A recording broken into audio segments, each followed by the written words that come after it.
Well, let's get an update on events in Corsica. France 24's Seema Gupta is following developments from Rome and she joins us now. Good to have you, Seema. So just update us on what the Pope has been saying.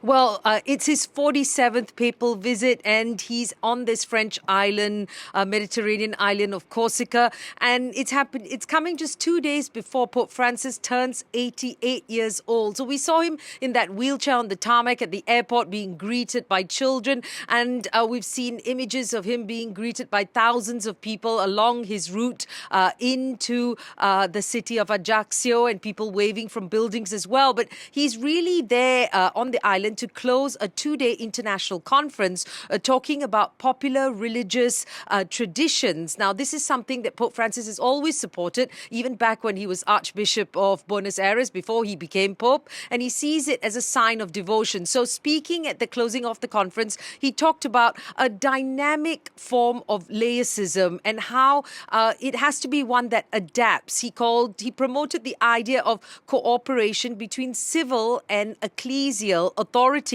and how these expressions of popular piety, things like processions or communal prayer or big celebrations for Catholic feast days, these can actually nurture a constructive citizenship for Christians. But he did, as you mentioned, also warn and called on priests to be vigilant against spiritual groups that perhaps may be fueling political division. So really, lots of ideas being talked about in this island, which is some 80% of the population is Catholic. And so, as you can imagine, ideas of popular piety very much in play on Corsica. Now, he also spoke at his Angelus, his weekly Sunday blessing.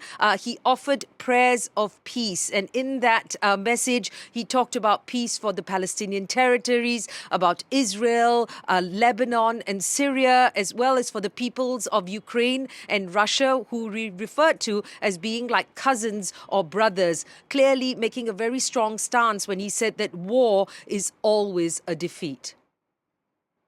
And Seema, tell us what the rest of the day holds now for the pontiff. Well, Pope Francis will be celebrating Mass on the island and Mass at a park in Ajaccio in the capital. And it's expected that about 7,000 people will be attending that Mass. And after which he will head to the airport. It's just a 9-hour or so visit to the island. But at the airport, he will be having a private meeting with French President Macron. Now, Macron traveling to the island of Corsica to meet the pontiff, very different from just a week ago, where we saw the reopening of the Notre Dame Cathedral in Paris. Pope Francis was invited to that event, both by the church and state, but chose to stay away, instead deciding to come to France just a week later to French territory, the island of Corsica, perhaps a sign as well of his desire to focus on the peripheries of the church and on the Mediterranean in particular. He has, after all, visited Lesbos, Lampedusa, as well as Malta. So now he's got Corsica on that list as well. Seema, thanks for that. That's France 24's correspondent Seema Gupta reporting there from Rome.